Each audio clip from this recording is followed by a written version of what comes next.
Hoje é dia de quinta profética. Hoje tem um pregador lá de Jerusalém. Eu quero agradecer cada um que nos visita nessa noite. Abre o teu coração e orem pelo Isaac, pela Aline, porque eles vão precisar. Que a ICM Suruí venha orar pela ICM Parada Angélica, ICM Piabetá, ICM Guapi, ICM Teresópolis. Ontem nós estivemos lá em Teresópolis. O bispo está ministrando uma sequência de sobre demônios geracionais, né, que trabalham na família. E foi uma benção. Estivemos lá ontem, David ministrou lá. Foi uma benção. Mãozinha de bênção. Pastor Sni! Shalom, igreja. Boa noite. Amém, igreja? Amém. Estou muito feliz de estar compartilhando a palavra com vocês. Tenho 20 minutinhos para estar ministrando para vocês. Vocês me dão atenção de 20 minutos? Amém? Até de 40? Amém. Pessoal, nós estamos no mês da família abençoada. E todo mês nós temos um subtema. E esse mês agora de maio, vamos estar reportando as famílias abençoadas. E eu creio que a tua família é uma família abençoada, amém? A tua família é uma família abençoada, amém? Amém? A família, querido, ela é a base da sociedade. Eu já falei isso aqui e vou repetir. O mundo só não está pior por causa das famílias. Por causa das famílias de bens. Satanás, ele fica a todo tempo furioso, querendo destruir as famílias de bem. Porque ele sabe, se ele conseguir destruir uma família, vai de mal a pior. O grande plano perfeito de Deus é que você tenha uma família abençoada. E nessa noite, eu vou trazer alguns tópicos rápido, para que você saia daqui entendendo o que é ter uma família abençoada. Todos nós gostamos de ter uma família abençoada. Sim ou não? Toda família tem lá seus atritos, tem seus carrapichos. Mas nem por isso a gente abandonamos a nossa família. Porque a família, ela é a base, a nossa base. É na hora quando você está precisando de um apoio, é na hora que você está precisando de um suporte. Praticamente quem vai estar do seu lado 100% é a sua família. E eu quero nessa noite estar mencionando algo para você de uma família que foi muito bem abençoada. Porém essa família, ela estava no esquecimento. Ela estava esquecida. E eu já pensei, Paulo, para tu botar para mim, é em 2 Samuel, capítulo 6, verso 11 e 12.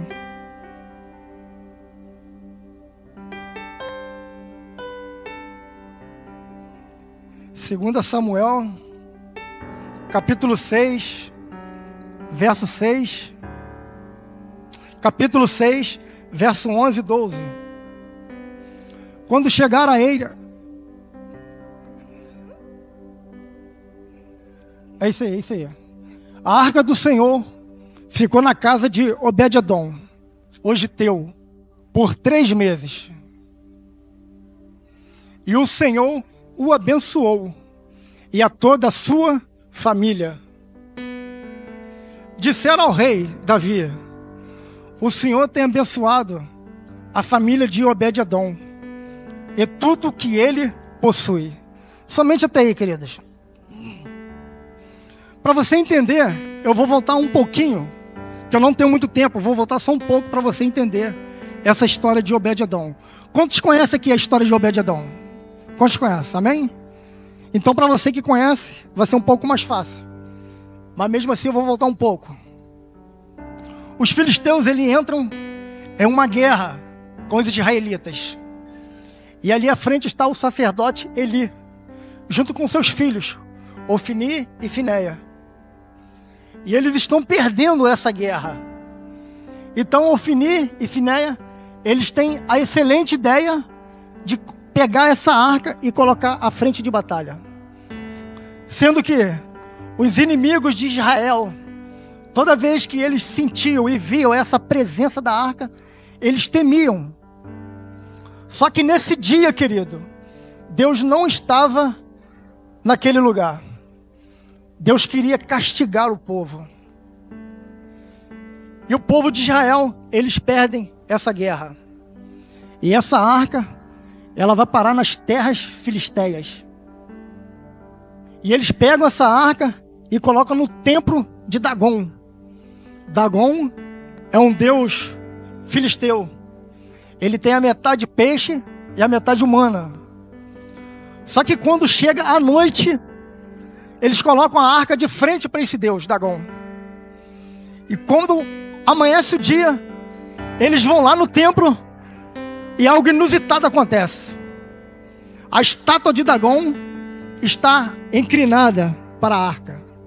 Ela não suporta a presença de Deus. E o povo filisteu, eles ficam apavorados. E eles ficam assustados com essa situação. E com o passar do tempo, eles começam a aparecer feridas em seu corpo. E ali eles ficam amedrontados. Eles ficam desencorajados. Eles ficam com medo da situação. Porque eles sabem que aquela arca não era para ser tocada. Eles sabem que aquela arca, ela representava a presença de Deus. E um filisteu teve uma excelente ideia.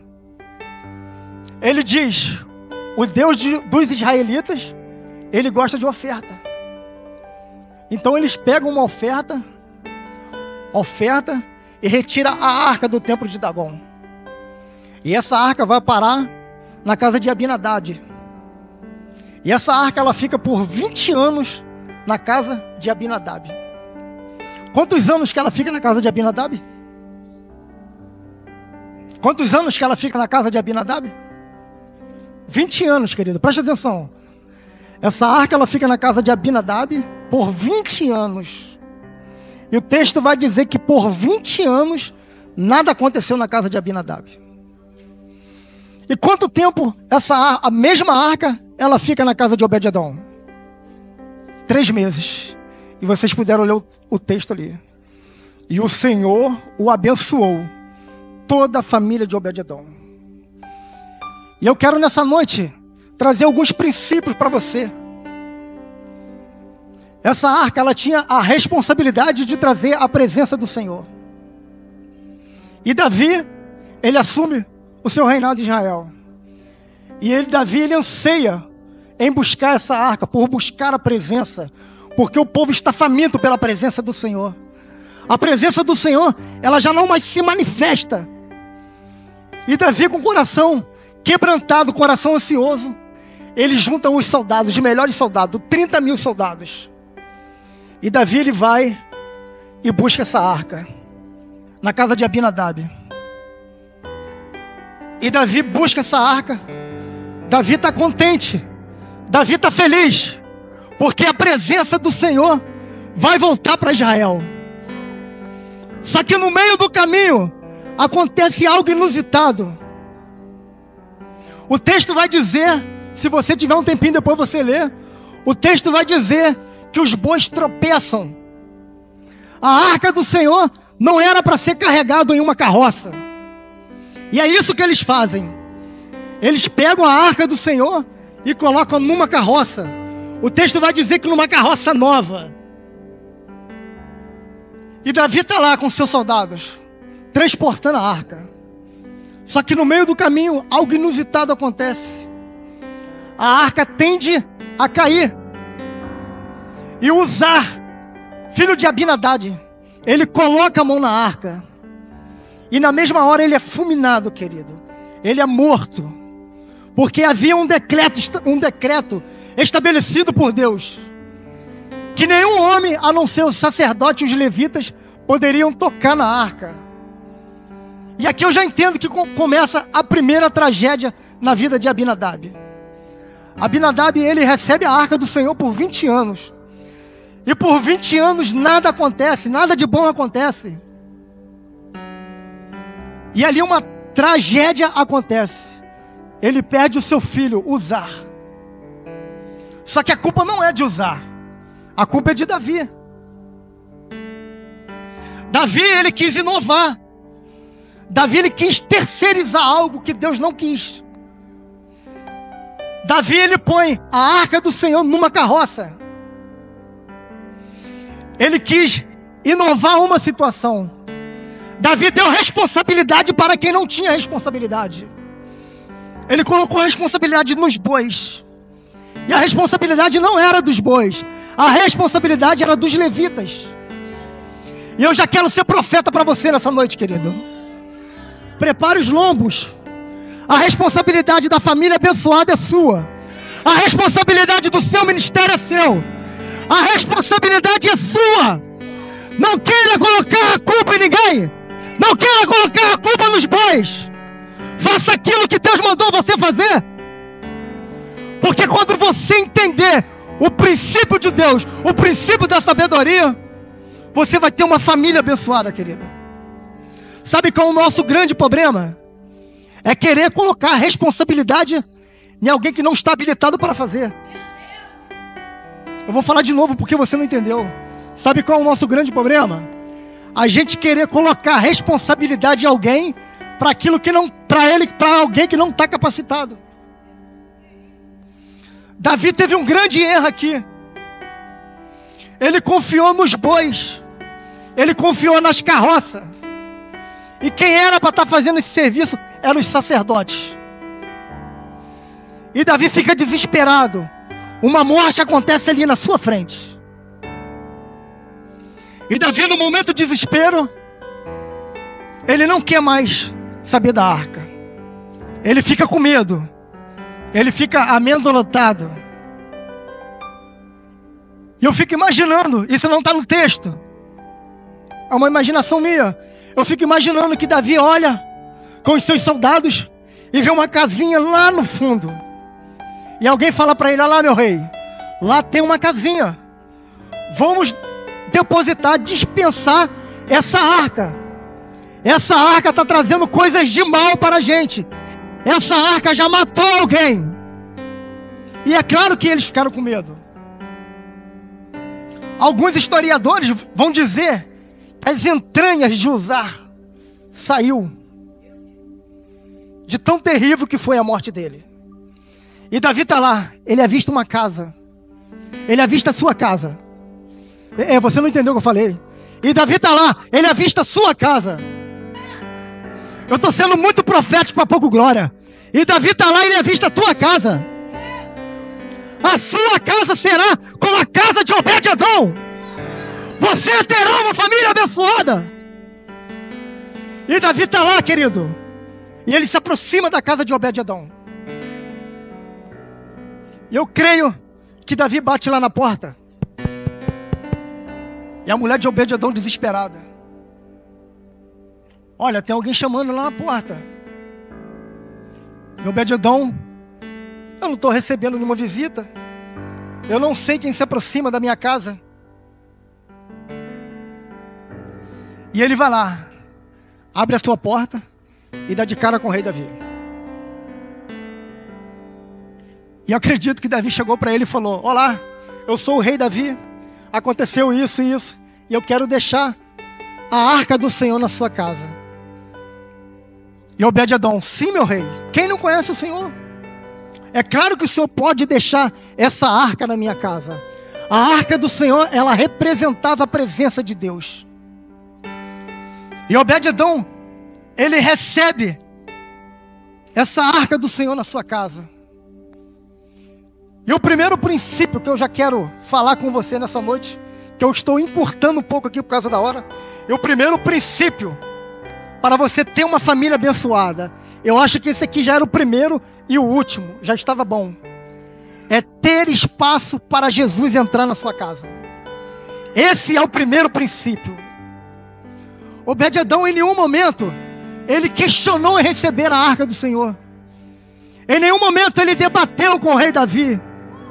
Em nenhum momento ele questionou a presença do Senhor.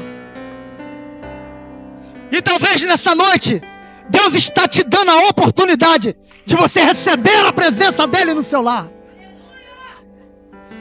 Para você ter uma família abençoada, querido, é preciso ter a presença dele no seu lar. Se a gente não ter a presença do Senhor, nada flui, nada acontece. É uma guerra em vão. É uma luta sem vitórias. Nós temos que entender que a presença dele é que nos garante atravessar para o outro lado. É a presença dele é que vai fazer você ter uma família abençoada, uma família unida, uma família próspera. E o maior desejo de Satanás é tentar destruir essas famílias abençoadas. E quem hoje em dia não quer ter uma família abençoada? Essa família que Deus te deu, ela é sua. Ela é responsabilidade sua. Você tem que atrair o ambiente da presença. Você tem que atrair a presença do Senhor para o seu lar. Porque quando nós entendemos que a presença do Senhor é tudo em nossas vidas, nós vamos fruir, nós vamos romper, nós vamos ter uma família abençoada, querido. Eu sei que as dificuldades vêm, eu sei que as lutas vêm. Nós temos o empecilho no meio da família. Mas essa família foi Deus que te deu. Você já imaginou fora dessa família? Eu não me imagino fora da minha família. Alguém imagina fora da sua família? Ninguém imagina. Essa família, ela tem a sua cara. A sua mãe, ela tem a sua cara. O seu pai, ela tem a sua cara. A sua família, ela tem a sua personalidade. Mas você tem que atrair um ambiente da presença do Senhor para você ter um lar abençoado, querido. E rapidamente eu quero passar para o segundo princípio: honrar a presença de Deus. Obed-edom, ele honrou a presença do Senhor. E quando você honra a presença de Deus, você entende que Deus, ele é o centro da vontade da sua casa. Eu vou te dar um exemplo. Cristo está pendurado. Cristo é Deus, certo? Ele é Cristo, mas ele é Deus. Ele é Deus, junto com o Pai. Cristo está pendurado na cruz. Quem está ao lado de Jesus? Na escola dominical não, é porque eu gosto de pregar assim. Quem está pendurado do lado de Jesus? 2 ladrões, certo? Um vai questionar com Jesus. Não está honrando a presença do mestre. Só que o outro está ali. E ele honra a presença do Senhor. E ele fala: mestre, eu quero estar nesse paraíso. E Jesus vai dizer para ele: hoje mesmo estará no paraíso. Ele honrou a presença do Senhor. E tudo que nós precisamos ter é honrar a presença do Senhor. E o Espírito Santo de Deus, ele já está aqui, querido. Então, se eu fosse você, eu levantava as mãos para o alto e já começava a honrar a presença dele. Eu começava a invocar a presença dele. A presença dele é real nesse lugar. Honra a presença dele. Honra a presença do Espírito Santo, querido. O nosso Deus, ele já se faz presente aqui nesse lugar. A família de Obed-edom, ela foi muito abençoada, porque eles honraram a presença do Senhor. E me vem agora na cabeça, obrigado, Espírito Santo.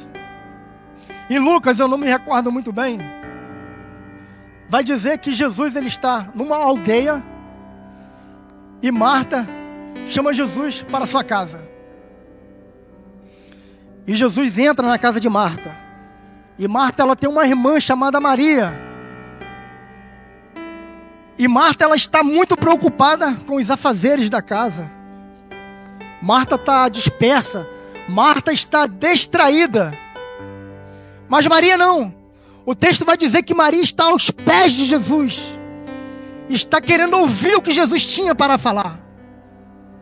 Maria estava honrando a presença de Jesus. Enquanto Maria, ela tinha a oportunidade de ter a presença de Jesus, mas não estava honrando. Marta, ela estava dispersa com os afazeres do lar. Ela estava ocupada com outras coisas. E quantos de nós, às vezes, estamos assim também? Deus ele se revela para nós, nos mostra a presença, e a gente fica disperso da presença dele. E Marta, angustiada, ela chega para Jesus e diz: Jesus, o Senhor não se importa que Maria fica sentada aos seus pés, enquanto eu estou fazendo todos os afazeres da casa? E Jesus olha para Marta e diz: Marta, Marta, você está muito preocupada com os afazeres. Você está muito preocupada no amanhã. Você está muito ansiosa no que vai fazer amanhã. Porém, Maria, ela está aqui, e da boa parte dela não será retirada. E eu quero ser profeta para você nessa noite, querido. Obed-edom, ele recebeu em 3 meses o que Abinadab não recebeu em 20 anos. Eu quero ser profeta para você aqui nessa noite. Deus vai fazer algo na sua família em 3 meses. Em 3 meses, Deus vai fazer algo extraordinário para você. Coisas que você não viveu em 20 anos, Deus vai fazer em 3 meses. Em 3 meses você vai viver algo extraordinário da parte dele. Em 3 meses, tudo aquilo que estava parado vai começar a romper. Em 3 meses, querido. Receba essa palavra em nome de Jesus.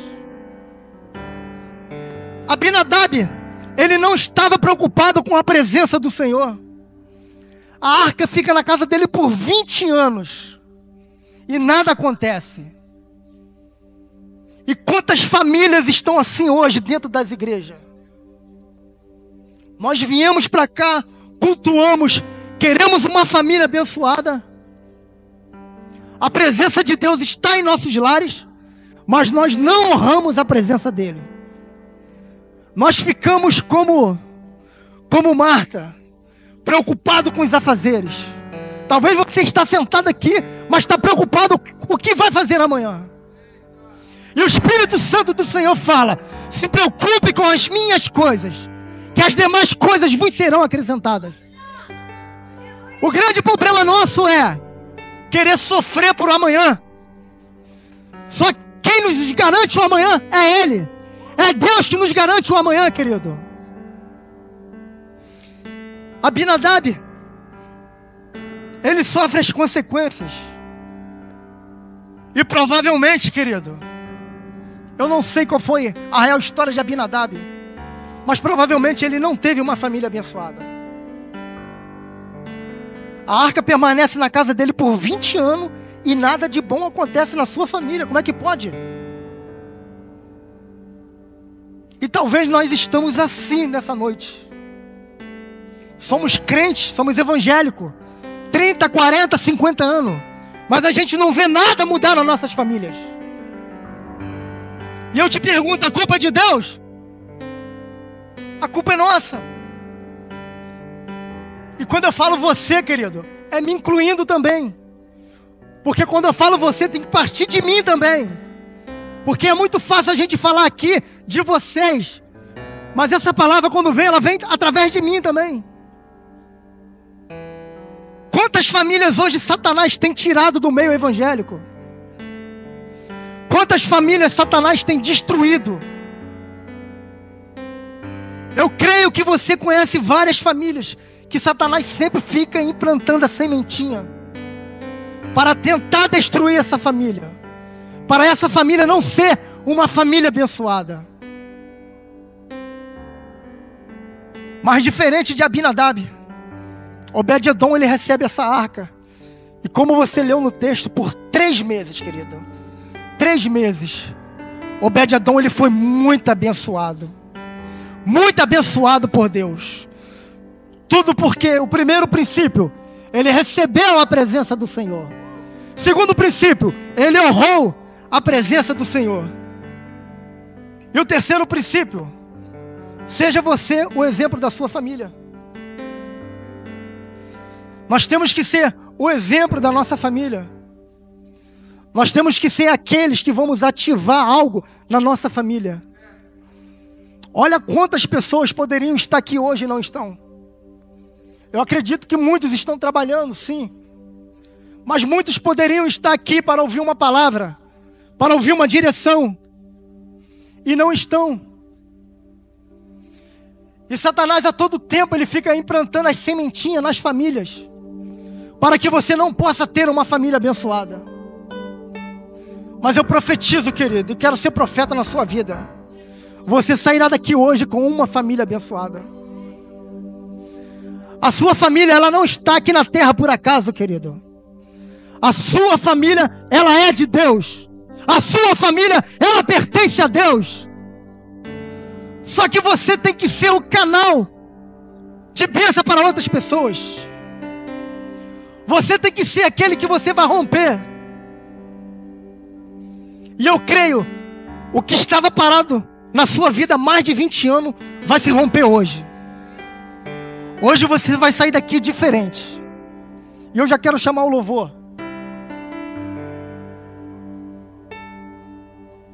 E eu creio que você sairá daqui com essa palavra, querido.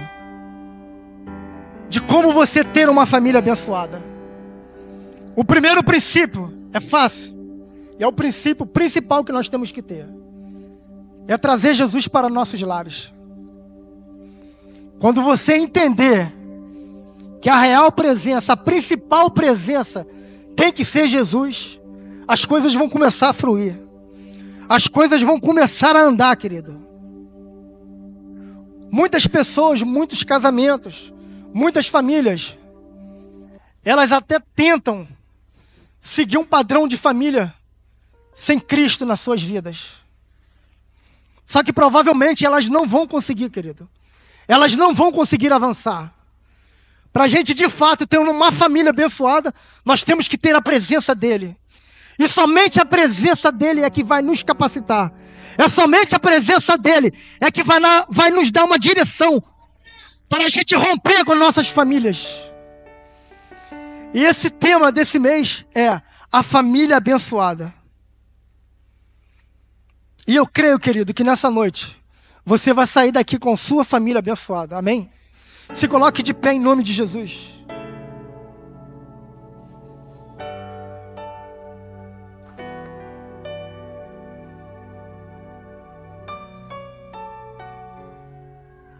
Abre para mim, por favor, em Salmos capítulo 72, verso 11.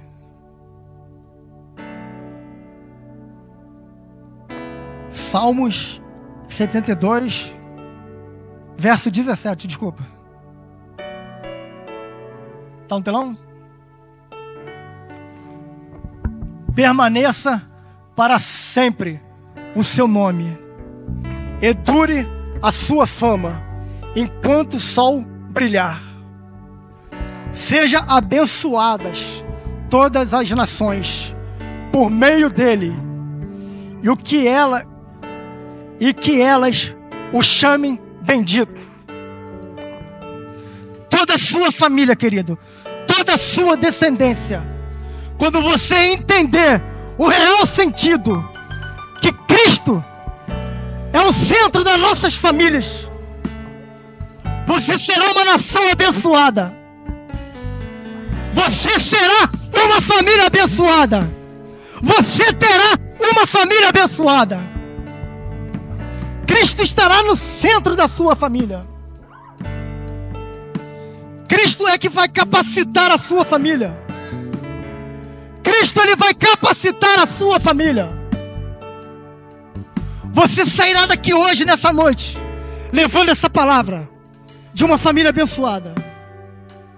E eu creio, querido, que a sua família é uma família abençoada.